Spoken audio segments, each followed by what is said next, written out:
ഇന്നിവിടെ ഞാൻ നിങ്ങളോട് പരിചയപ്പെടുത്തുന്നത് 118 ആയത്തുകൾ ഉള്ള പരിശുദ്ധമായ ഖുർആനിലെ 23-ാമത്തെ അധ്യായം സൂറത്തുൽ മുഅ്മിനൂൻ എന്ന് പറയുന്ന വിശാലമായ വ്യാഖ്യാനങ്ങൾ ഏറെയുള്ള അധ്യായത്തിലെ ആദ്യത്തെ 10 സൂക്തങ്ങളാണ് ഈ 3 ദിവസങ്ങളിലായി നിങ്ങളോട് പരിചയപ്പെടുത്താൻ ഉദ്ദേശിക്കുന്നത്. അതിനോട് പോലും നീതി പുലർത്തുവാൻ നമ്മുടെ സമയത്തിന് വ്യാപ്തിയില്ല എന്നെനിക്കറിയാം.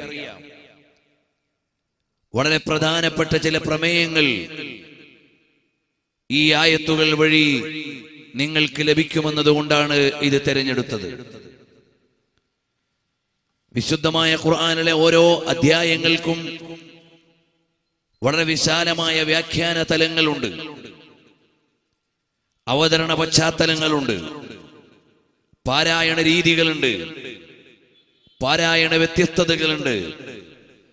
ഇതെല്ലാം പഠിച്ചുകൊണ്ടാണ് വർഷങ്ങളോളം പള്ളി ദർസുകളിൽ തഫ്സീർ പഠിക്കുന്ന മുതഅല്ലിമുകൾ വിശുദ്ധമായ ഖുർആനിന്റെ വ്യാഖ്യാനങ്ങളെ പരിചയപ്പെടുകയും പഠിക്കുകയും ചെയ്യുന്നത്. അത്തരം ഒരു നീണ്ട സബരിയിലൂടെ മാത്രമാണ് ഖുർആനിനെ പരിചയപ്പെടാനാവുക. കേവലമായ ഖുർആൻ വ്യാഖ്യാനങ്ങൾ എന്ന പേരിൽ വാചക പരിഭാഷകൾ രേഖപ്പെടുത്തിയതിൽ ഖുർആനിന്റെ അത്ഭുതമോ ആശ്ചര്യമോ അല്ലെങ്കിൽ അത് കൊള്ളുന്ന ആശയ വ്യാഖ്യാന തലങ്ങളോ വേണ്ട പോലെ മനസ്സിലാക്കാൻ സാധ്യമല്ല.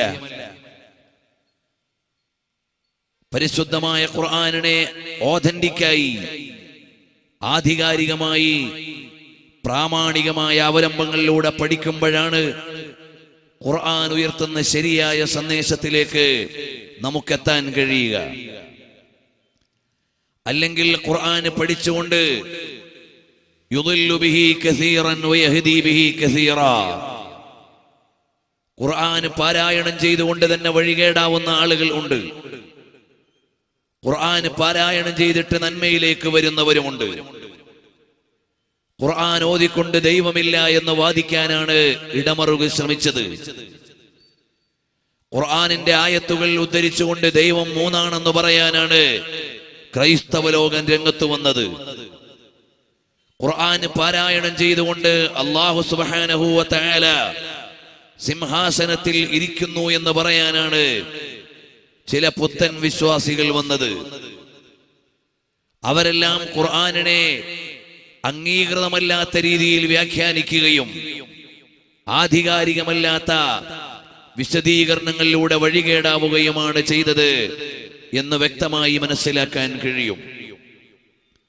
അതേ സമയത്ത് ഖുർആനിക സൂക്തം കേട്ടുകൊണ്ട് ഹിദായത്തിലേക്ക് വന്ന ആളുകൾ നീണ്ട ഒരു പരമ്പര ചരിത്രത്തിൽ നിന്ന് പറയാൻ കഴിയും. ഒരു വാചകത്തിന്റെ അർത്ഥഗർഭമായ തലങ്ങളെ അറിഞ്ഞുകൊണ്ട് ക്രിസ്ത്യാനിറ്റിയിൽ നിന്ന് ഇസ്ലാമിലേക്ക് വന്നവരെ ഉദ്ഘാടന ഭാഷണത്തിൽ നിങ്ങൾ കേട്ടുകഴിഞ്ഞു. കേവലമായ പാരായണത്തിന്റെ ഭംഗി കൊണ്ട് കടന്നു വന്നവരെ സ്വഹാബത്തിൽ നിന്ന് ഏറെ നമുക്ക് മനസ്സിലാക്കാൻ കഴിയും. താബിഉകളിൽ നിന്ന് കഴിയും. പിൽക്കാലക്കാരായ ആത്മജ്ഞാനികളായ പല ഗുരുക്കന്മാരും കൃത്യമായ ഒരു ഘട്ടത്തിൽ ഖുർആനിന്റെ പാരായണ മധുരത്തിൽ ശ്രദ്ധിക്കുകയും അതുയർത്തിയ സന്ദേശ വ്യാപ്തിയിലേക്ക് കടന്നു വരികയും ചെയ്തു.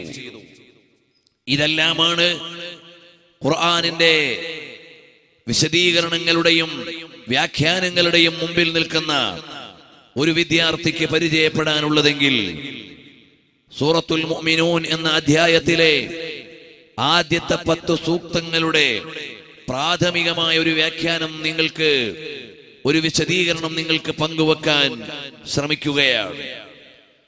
വിശുദ്ധമായ ഖുർആനിൽ മുഅ്മിനീങ്ങളെ പരാമർശിക്കുന്ന ഒരു അധ്യായമാണിത്. ഇതുപോലെ കാഫിരീങ്ങളെ വിശദീകരിക്കുന്ന ഒരു അധ്യായമുണ്ട്. മുനാഫിഖുകളെ പറയുന്ന ഒരു അധ്യായമുണ്ട്. വിശ്വാസികളുടെ ഗുണവിശേഷങ്ങൾ വിശദീകരിക്കുന്നത് കൊണ്ടാണ് മുഅ്മിനൂൻ എന്ന നാമകരണം ഈ സൂറത്തിന് ലഭിച്ചിട്ടുള്ളത്. തുടങ്ങുന്നത് തന്നെ ആ പദം ഉപയോഗിച്ചുകൊണ്ടാണ്. ഖദ് അഫ്ലഹൽ മുഅ്മിനൂൻ, മുഅ്മിനീങ്ങൾ വിജയിച്ചു കഴിഞ്ഞു.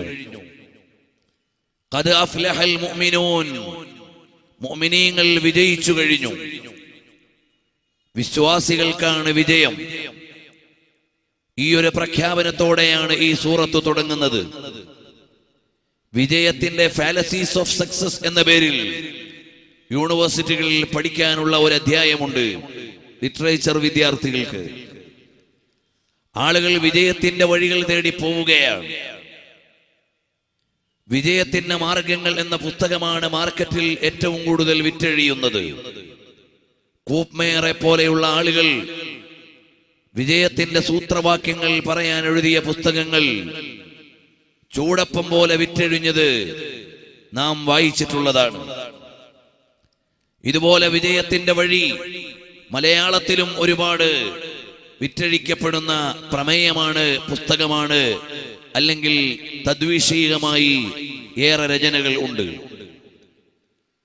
എന്നാൽ വിശുദ്ധമായ ഖുർആൻ പറയുന്നു ഖദ് അഫ്ലഹൽ മുഅ്മിനൂൻ, മുഅ്മിനീങ്ങളായ ആളുകൾ വിജയിച്ചു കഴിഞ്ഞു. സത്യവിശ്വാസികൾക്കാണ് വിജയം. കാരണം സത്യവിശ്വാസി മനസ്സിലാക്കുന്നത് ഈ ലോകത്തിന്റെ യാഥാർത്ഥ്യമാണ്, റിയാലിറ്റി ഓഫ് ദി യൂണിവേഴ്സ്. ഈ ലോകത്തിന്റെ വസ്തുതയാണ് ഒരു വിശ്വാസി മനസ്സിലാക്കുന്നത്. ഈ ലോകത്ത് ജീവിക്കുന്ന ഒരാൾക്ക് പ്രാഥമികമായി വേണ്ടത് ഈ ലോകത്തിന്റെ യാഥാർത്ഥ്യത്തെ അറിയുക എന്നതാണ്. ഞാൻ ആരാണ് എന്ന വിവരമാണ് ഏറ്റവും അടിസ്ഥാനപരമായ വിവരം. ഞാൻ ആരാകുന്നു, അവിടെയാണ് ഒരു വിശ്വാസിയുടെ വിവരം വിജയത്തിന്റെ വഴിയാകുന്നത്. ഞാൻ അല്ലാഹുവിന്റെ ദാസനാകുന്നു. പരമാധികാരിയായ ഒരു രക്ഷിതാവ്, supreme power, almighty, the omnipresent omnipotent God, Allah, ഏകനായ അല്ലാഹുവിന്റെ ദാസനാണ് ഞാൻ. എനിക്ക് ഈ ലോകത്തോടുള്ള ബന്ധം, ഞാൻ ഈ ലോകത്തിന്റെ മുഴുവനും സ്രഷ്ടാവായ, ഇതിന്റെ മുഴുവനും സംവിധായകനായ അല്ലാഹുവിന്റെ ദാസനാകുന്നു എന്ന വിവരമാണ് ഒരു വിശ്വാസിയിൽ ആദ്യം വരുന്നത്. പ്രിയമുള്ളവരെ, നിങ്ങൾ ആലോചിച്ചു നോക്കൂ. നമ്മൾ മാർക്കറ്റിൽ നിന്ന് വാങ്ങുന്ന മുഴുവൻ വസ്തുക്കൾക്കും ഒരു യൂസേഴ്സ് മാനുവൽ ഉണ്ട്. എങ്ങനെയാണ് ഉപയോഗിക്കേണ്ടത് എന്ന് പറഞ്ഞു തരുന്ന ഒരു ഗൈഡ്, ഒരു പുസ്തകം. ഒരു ഫ്രിഡ്ജ് വാങ്ങിയാൽ അതെങ്ങനെ യൂസ് ചെയ്യണമെന്ന യൂസേഴ്സ് ഗൈഡ്. ഒരു മൊബൈൽ വാങ്ങിയാൽ അതെങ്ങനെയാണ് ഉപയോഗിക്കേണ്ടത് എന്ന് പറയുന്ന സോഫ്റ്റ് സംവിധാനം ഒരുപക്ഷെ ആ മൊബൈലിന്റെ ഉള്ളിൽ ഉണ്ടാകാം, അല്ലെങ്കിൽ ഒരു ഹാർഡ് പുസ്തകം അതിനോടൊപ്പം ലഭിക്കാം. ഏതായാലും ഏതു വസ്തുവും എങ്ങനെ ഉപയോഗിക്കണം എന്ന് പറയുന്ന users manual or users guide നമുക്ക് എല്ലാ ഉൽപ്പന്നങ്ങൾക്കുമൊപ്പം ലഭ്യമാണ്. അത് തരുന്നത് ആരാണ്? ആ വസ്തു ഉണ്ടാക്കുന്ന കമ്പനിയാണ് അത് ഇഷ്യൂ ചെയ്യുന്നത്. ഒരു ഉപകരണം വാങ്ങിയാൽ അതെങ്ങനെ ഉപയോഗിക്കണം എന്ന് പറഞ്ഞു തരുന്നത് അതുണ്ടാക്കുന്ന കമ്പനിയാണ്. ഇതിൽ എത്ര വോൾട്ട് കടക്കാം, ഇതെത്ര തലത്തിൽ ഉപയോഗിക്കാൻ പറ്റുന്നതാണ്, ഇതെല്ലാം പറയുന്നത് മാനുഫാക്ചറിംഗ് കമ്പനിയാണ്. എന്നാൽ മനുഷ്യ, ലോകത്തെ ഏറ്റവും കോംപ്ലിക്കേറ്റഡ് ആയ ഉപകരണമാണ് മനുഷ്യൻ. എന്ന് പറഞ്ഞാൽ സങ്കീർണമായ ഘടനയാണ് ഇതിന്റെ ഉള്ളിലുള്ളത്. മനുഷ്യ ശരീരത്തിന്റെ ഉള്ളിലുള്ള അത്രയും സങ്കീർണമായ ഒരു ഘടന വേറെ നമ്മൾ കാണുന്ന വസ്തുക്കളിലൊന്നുമില്ല. ഇത്രയും കോംപ്ലിക്കേറ്റഡ് ആയ ഒരു കോംപ്ലക്സ് ആയ നമ്മുടെ ഈ ശരീരത്തെയും നമ്മുടെ ജീവിതത്തെയും എങ്ങനെ വിനിയോഗിക്കണം എന്ന് പറയുന്ന യൂസേഴ്സ് ഗൈഡ് ആരാണ് തരേണ്ടത്? ആരാണ് ഇതിന്റെ ഉപയോഗക്രമം തരേണ്ടത്? ഇതിന്റെ വിനിയോഗക്രമം തരേണ്ടത്? പ്രായോഗിക രീതി തരേണ്ടത് ആരാണ്?